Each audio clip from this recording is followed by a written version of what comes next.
Hi friends, मैं आकांक्षा Sharma GK with आकांक्षा में आपका स्वागत करती हूँ। फ्रेंड्स, आज मैं ल्यूसेंट का आपको अगला भाग पढ़ाने वाली हूँ। इसके 36 भाग हम कर चुके थे और आज हम इसका 37वां भाग पढ़ेंगे। ये बहुत ही इम्पॉर्टेंट वीडियो है। इसमें मैंने ल्यूसेंट के पूरे जो जितना भी ल्यूसेंट बुक है उसको पूरे को बहुत सरल तरीके से हैंड रिटन तरीके से आपको कराने वाली हूँ। ल्यूसेंट मैंने हर बार बताती हूँ कि ल्यूसेंट जो कि बुक्स रहती है बहुत ज़्यादा इम्पॉर्टेंट है। वनडे एग्ज़ाम के लिए उसको रामबाण कहा जाता है। किसी भी वनडे एग्ज़ाम का 60 से 70% ल्यूसेंट से ही आता है। लेकिन ल्यूसेंट बुक जो क्या है कि एक पेज में बहुत ज़्यादा डाटा डाला हुआ है, जिससे हमको याद करने में पढ़ने में बहुत ज़्यादा प्रॉब्लम आती है। आप किसी प्रॉब्लम को सॉल्व करने के लिए मैंने ये पार्ट बनाए। इसके मैंने 729 क्वेश्चन करवा चुकी हूँ। अब हम इसका 730 से क्वेश्चन से स्टार्ट करेंगे। चालुक्य वंश से हम स्टार्ट करेंगे। पहला है आज का क्वेश्चन और सीरीज का 730वां क्वेश्चन है। कल्याणी के चालुक्य वंश की स्थापना किसने की थी? कल्याणी के चालुक्य वंश की स्थापना की थी तैलप द्वितीय ने। कल्याणी के चालुक्य वंश की स्थापना किसने की थी? कल्याणी के चालुक्य वंश की स्थापना तैलप द्वितीय ने की थी। अगला है कल्याणी के चालुक्य वंश की राजधानी क्या थी? तो कल्याणी के चालुक्य वंश की राजधानी थी मान्यखेत। स्थापना किसने की थी? तैलप द्वितीय ने। राजधानी क्या थी? मान्यखेत थी।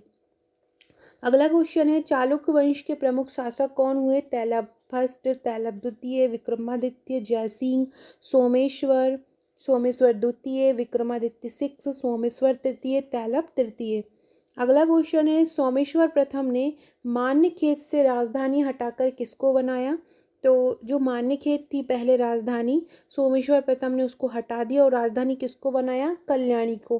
कल्याणी जिस वर्तमान में जो कर्नाटक है उसको ही चालुक्य वंश में कल्याणी बोलते थे। तो मान्यखेत को राजधानी हटाकर सोमेश्वर प्रथम ने किसे बनाया? कल्याणी। आपको ये भी पूछ सकते हैं कि सोमेश्वर प्रथम ने मान्यखेत से राजधानी हटाकर कल्याणी किसने बनाया? किस शासक ने बनाया? तो सोमेश्वर प्रथम ने बनाया। ये जो चालुक्य वंश है, इस वंश का सबसे प्रतापी शासक कौन था? इस वंश का प्रतापी शासक था विक्रमादित्य सिक्स था। फ्रेंड्स, एक और जानकारी आपको देना चाहती हूँ कि मेरे ब्रदर इन लॉ हैं, उन्होंने एक चैनल स्टार्ट किया है। ये चैनल का नाम है लाइफ टाक, जिसकी लिंक मैं आपको डिस्क्रिप्शन बॉक्स में दे दूँगी। आप एक बार इसको ज़रूर देखिएगा। आपको बहुत इंपॉर्टेंट चीज़ें और इम्पॉर्टेंट जानकारी आपको यहाँ पे मिलेगी, तो आप उसको देख सकते हैं। डिस्क्रिप्शन बॉक्स में आपको उसकी लिंक मिल जाएगी। डिस्क्रिप्शन बॉक्स में आपको हमारे व्हाट्सएप टेलीग्राम ग्रुप का लिंक भी मिल जाएगा। आप वहाँ से ज्वाइन हो सकते हैं। अगला क्वेश्चन है विल्हण और विज्ञानेश्वर किसके दरबार में रहते थे? तो विल्हण और विज्ञानेश्वर रहते थे विक्रमादित्य सिक्स के दरबार में। विल्हण और विज्ञानेश्वर किसके दरबार में रहते थे? विक्रमादित्य सिक्स के दरबार में रहते थे। यहाँ से देखिए, बी से विल्हण, बी से विज्ञानेश्वर और बी से विक्रमादित्य, ऐसे भी रिलेट करके याद कर लीजिएगा। मिताक्षरा नामक ग्रंथ की रचना किसने की थी? मिताक्षरा नामक ग्रंथ की रचना की थी विज्ञानेश्वर ने। किसने की थी? विज्ञानेश्वर ने की थी। और ये एक हिंदू विधि ग्रंथ है। कौन सा है? हिंदू विधि ग्रंथ है। अगला है विक्रमांक देवचरित की रचना किसने की थी? विक्रमांक देवचरित की रचना की थी विल्हण ने। विक्रमांक देवचरित की रचना किसने की थी? विल्हण ने की थी। और इसमें जो विक्रमांक देवचरित है, जो विल्हण ने इसकी रचना की थी, इसमें विक्रमादित्य सिक्स के जीवन पर प्रकाश डाला है। अब हम चालुक्य वंश देखेंगे, वातापी का। वातापी का चालुक्य वंश देखेंगे तो वातापी के चालुक्य वंश की नींव किसने रखी थी? वातापी के चालुक्य वंश की नींव रखी थी जयसिंह ने। किसने रखी थी वातापी के चालुक्य वंश की नींव? वातापी के चालुक्य वंश की नींव जयसिंह ने रखी थी। और वातापी की चालुक्य वंश की राजधानी क्या थी? वातापी थी। और ये वातापी जो है बीजापुर के पास है। अगला है वातापी के चालुक्य वंश के प्रमुख शासक कौन थे? तो पहला है पुलकेशन प्रथम, कीर्तिवर्मन, पुलकेशन द्वितीय, विक्रमादित्य, विनयादित्य और विजयादित्य। ये वातापी के चालुक्य वंश के प्रमुख शासक थे। इनमें सबसे प्रतापी कौन था? सबसे प्रतापी था पुलकेशन द्वितीय। किस स्तंभ लेख से प्रमाणित होता है कि पुलकेशन द्वितीय ने बहु सुवर्ण एवं अग्निष्टोम यज्ञ संपन्न कराया? तो महाकूट स्तंभ लेख से ज्ञात होता है।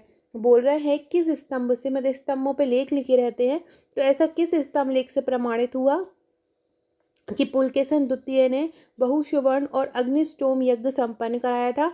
तो ये महाकूट स्तंभ लेख से प्रमाणित है। किससे है? महाकूट स्तंभ लेख से। अगला है जिनेंद्र का मेघुती मंदिर किसने बनवाया था? तो जिनेंद्र का मेघुती मंदिर बनवाया था पुलकेशन द्वितीय ने। जिनेंद्र का मेघुती मंदिर किसने बनवाया था? जिनेंद्र का मेघुती मंदिर पुलकेशन द्वितीय ने बनवाया था।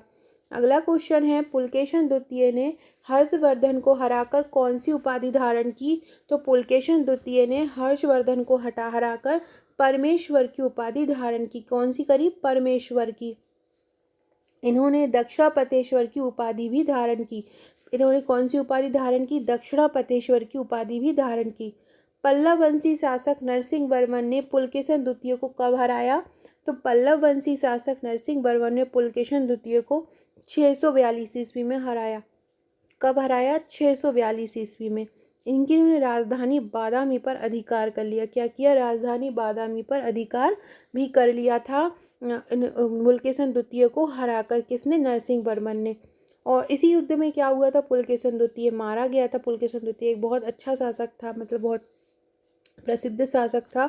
इसी विजय के बाद नरसिंह वर्मन ने वातापी कोण की उपाधि धारण की थी। नरसिंह वर्मन ने जब पुलकेशन द्वितीय को हराया तब उन्होंने वातापी कोण की उपाधि धारण की थी। ये भी क्वेश्चन आप याद रखिएगा। अगला क्वेश्चन है ऐहोल अभिलेख का संबंध किससे है? तो ऐहोल अभिलेख का संबंध पुलकेशन द्वितीय से ही है। और ऐहोल अभिलेख के लेखक कौन है, मतलब किसने इसको लिखवाया था? ऐहोल अभिलेख को रवि कीर्ति ने लिखवाया था। तो ऐहोल अभिलेख के कौन है लेखक? ऐहोल अभिलेख का संबंध किससे है? तो ऐहोल अभिलेख का संबंध है लेखक रवि कीर्ति से। रवि कीर्ति ने ऐहोल अभिलेख को लिखा था। अगला क्वेश्चन है वातापी का निर्माणकर्ता किसको माना जाता है? वातापी का निर्माणकर्ता माना जाता है कीर्तिवर्मन को। वातापी का निर्माणकर्ता किसको माना जाता है? वातापी का निर्माणकर्ता कीर्तिवर्मन को माना जाता है। किसको माना जाता है? कीर्तिवर्मन को वातापी का निर्माणकर्ता माना जाता है। अगला क्वेश्चन है मालवा को जीतने के बाद विनयादित्य ने कौन सी उपाधि धारण की? मालवा को जीतने के बाद विनयादित्य ने कौन सी उपाधि धारण की? तो मालवा को जीतने के बाद विनयादित्य ने सकलोत्तर पथनाथ की उपाधि धारण की। मालवा को जीतने के बाद विनयादित्य ने कौन सी उपाधि धारण की? सकलोत्तर पथनाथ की उपाधि धारण की। किसके काल में दक्कन में अरबों ने आक्रमण किया? मतलब दक्कन मतलब दक्षिण, तो किसके समय में दक्षिण में अरबों ने आक्रमण किया?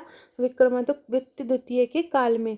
इस आक्रमण का मुकाबला विक्रमादित्य के भतीजे पुलकेशी ने किया और इस अभियान की सफलता पर विक्रमादित्य ने इसे अवनी जनाश्रय की उपाधि धारण की। कौन सी? अवनी जनाश्रय की उपाधि धारण की। किसके काल में दक्कन ने अरबों ने आक्रमण किया? मतलब दक्कन में जब अरबों का आक्रमण हुआ तो विक्रमादित्य द्वितीय का समय था और विक्रमादित्य ने इस समय अपने भतीजे को भेजा पुलकेशी को। तो भतीजे पुलकेशी ने किया और इस अभियान की सफलता पर विक्रमादित्य ने उसको अवनी जनाश्रय की उपाधि धारण की। किसकी दी? अवनी जनाश्रय की उपाधि प्रदान की। विक्रमादित्य द्वितीय की प्रथम पत्नी कौन थी? विक्रमादित्य द्वितीय की प्रथम पत्नी थी लोक महादेवी। विक्रमादित्य द्वितीय की प्रथम पत्नी कौन थी? लोक महादेवी थी। लोक महादेवी ने पहतकल में विरूपाक्ष महादेव मंदिर बनवाया था। लोक महादेवी ने कहाँ मंदिर बनवाया था? पहतकल में। ये पूछेंगे कि विरूपाक्ष महादेव मंदिर पहतकल में किसने बनवाया? तो लोक महादेवी ने बनवाया। और लोक महादेवी किसकी प्रथम पत्नी थी? विक्रमादित्य द्वितीय की प्रथम पत्नी थी। अगला क्वेश्चन है विक्रमादित्य द्वितीय की दूसरी पत्नी कौन थी? विक्रमादित्य द्वितीय की दूसरी पत्नी थी त्रैलोक्य देवी। कौन सी थी? त्रैलोक्य देवी थी। इसने त्रैलोक्येश्वर मंदिर का निर्माण कराया। कौन से मंदिर का निर्माण कराया? त्रैलोक्येश्वर मंदिर का निर्माण कराया। इस वंश का अंतिम राजा कौन सा था? तो वातापी के चालुक्य वंश का अंतिम राजा कौन है? कीर्तिवर्मन द्वितीय है। कौन सा है? कीर्तिवर्मन द्वितीय है। इसे इसके सामंत दंतिदुर्ग ने परास्त किया और नए वंश की स्थापना की थी। कीर्तिवर्मन को किसने परास्त किया था? उनके सामंत दंतिदुर्ग ने परास्त किया था और एक नए वंश की स्थापना की थी। क्या की थी? एक नए वंश की स्थापना की थी। अगला क्वेश्चन है मंदिरों का शहर किसको कहा जाता है? तो मंदिरों का शहर ऐहोल को कहा जाता है। ये दक्कन में मतलब दक्षिण में ही है और यहाँ पे बहुत सारे मंदिर हैं। तो मंदिरों का शहर किसे कहा जाता है? ऐहोल को कहा जाता है। फ्रेंड्स ये चालुक्य वेगी वंश ये हम नेक्स्ट वीडियो में पढ़ेंगे 752 क्वेश्चन से। अगर आप चाहते हैं कि मैं वीडियो को थोड़ा लंबा बनाऊँ, ज़्यादा क्वेश्चन एक उसमें डालूँ एक वीडियो में, तो आप चैनल को शेयर कीजिएगा। इस वाला जो मेरा ये लूसेंट वाला जो कोर्स है, क्योंकि इस कोर्स पे अगर ज़्यादा व्यू आएंगे तो हम इसमें ज़्यादा टाइम देकर इसको लॉन्ग करेंगे। वीडियो अच्छा लगा हो तो लाइक शेयर ज़रूर कीजिएगा, चैनल को सब्सक्राइब कीजिएगा। Okay friends, thank you.